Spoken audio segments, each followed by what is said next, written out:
The entrance to my cave should be just up ahead through this clearing.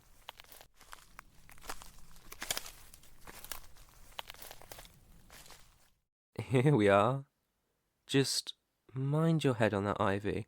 Don't want it getting tangled in your hair.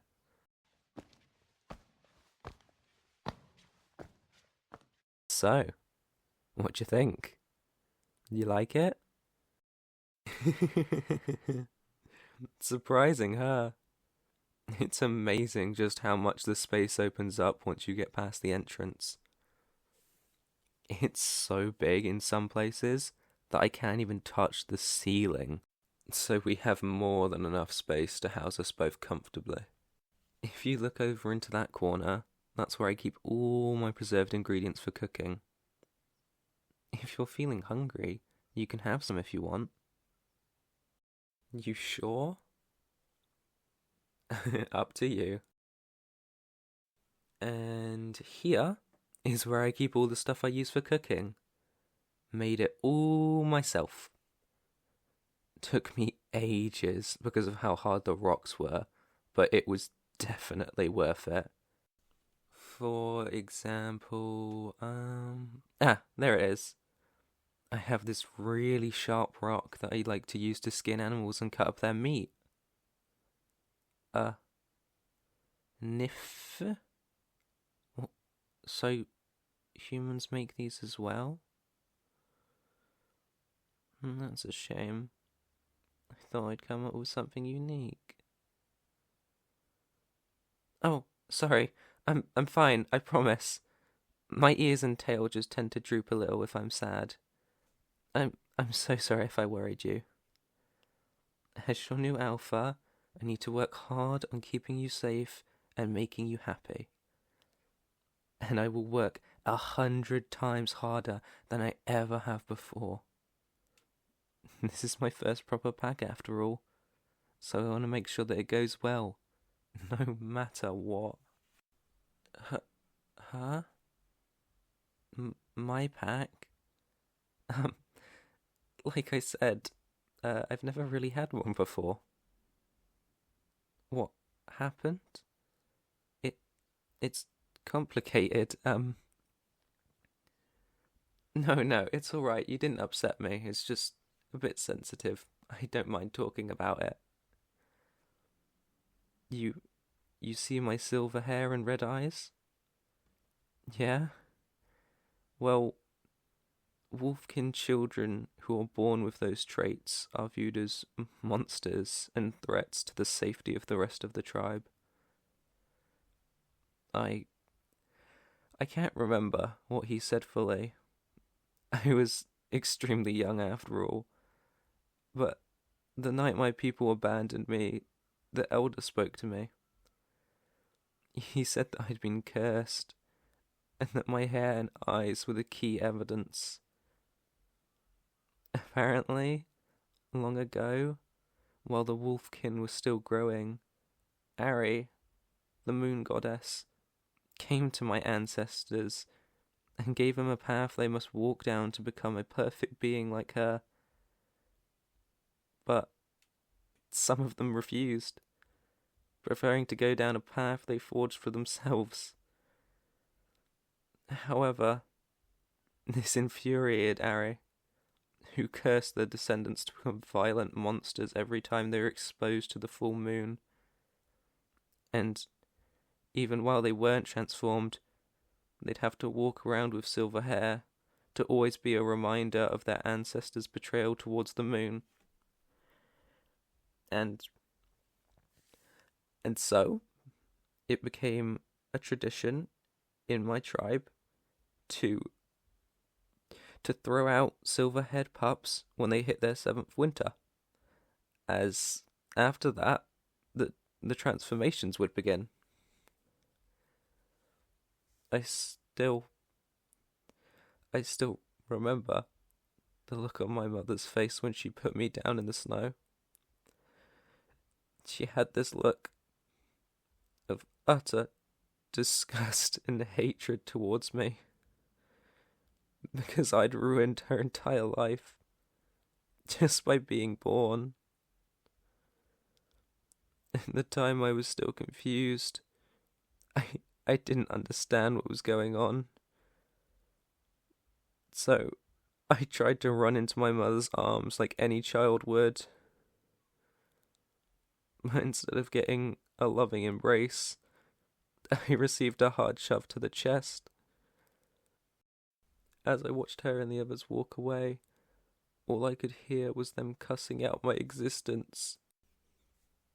And then, like that, I was alone.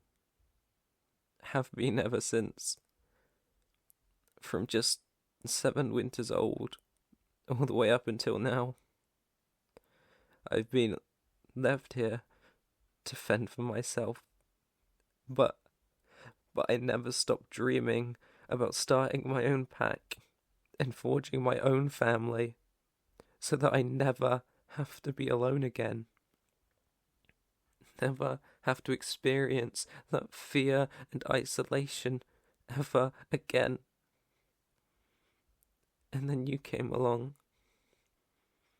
Even if it's only for a little bit, I can finally get to experience the family I never got the opportunity to have. And why are you rubbing my ears? They were drooping again? You were trying to make me feel better? Oh, hun, you're such an amazing person. I've never encountered anything quite as sweet as you. Even though you're still sat in my arms, hurt from something that I caused, you're still more concerned about my feelings than your own injury. Oh, I am so sorry. I completely forgot about your ankle. Here, sit on the edge of my bed. I know it's not much, just a few animal fur blankets and straw pillows, but it's warm and comfortable. Trust me. But that's not important right now. Can you pass me your leg so I can get a good look at it? Uh-oh, it looks a little bit puffy. I should have some special herbs that will bring down the swelling. I know I gathered a bunch a couple days ago, but where did I leave them?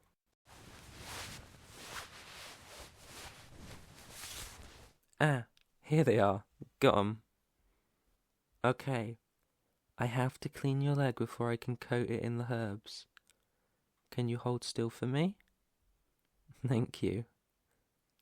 You have nothing to worry about, little rabbit. I'm just going to lick your ankle clean. Be ready, okay? 'Cause this will definitely hurt you at least a little.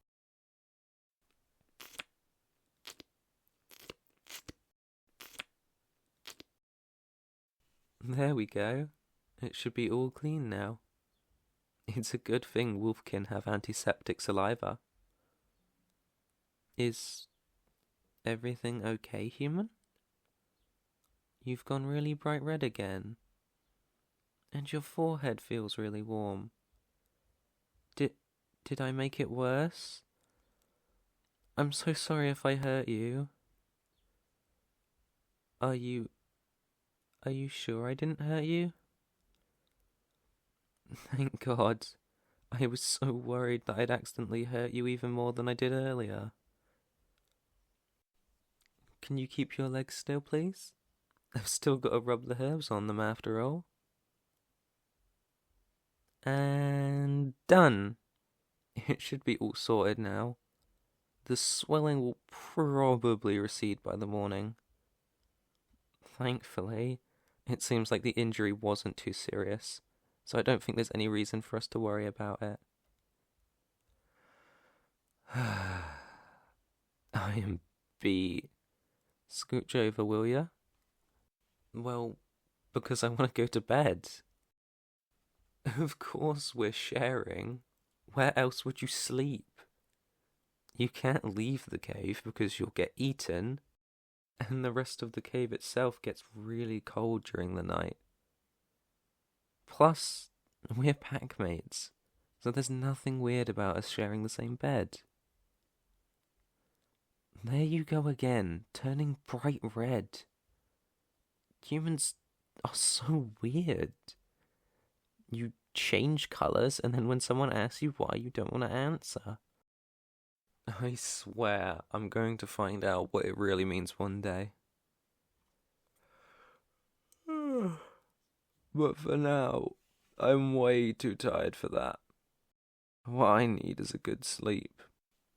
Especially if I'm gonna have to hunt for two people now. Hey, don't feel guilty. I took you in of my own accord. I don't mind having to hunt more. Okay, so think about it this way. You get to stay safe and fed, and I get to test and improve my hunting skills. Sound better? Good. Now settle down and get some sleep for me, okay, Trouble? If you need me, don't be afraid to tap me on the shoulder and ask. I can be a pretty deep sleeper, but for you, I'd wake up in an instant. Sleep well, little rabbit. I'll check that leg of yours in the morning again. For now, though, just enjoy the feeling of my warm body laying next to yours, and let sleep slowly take you.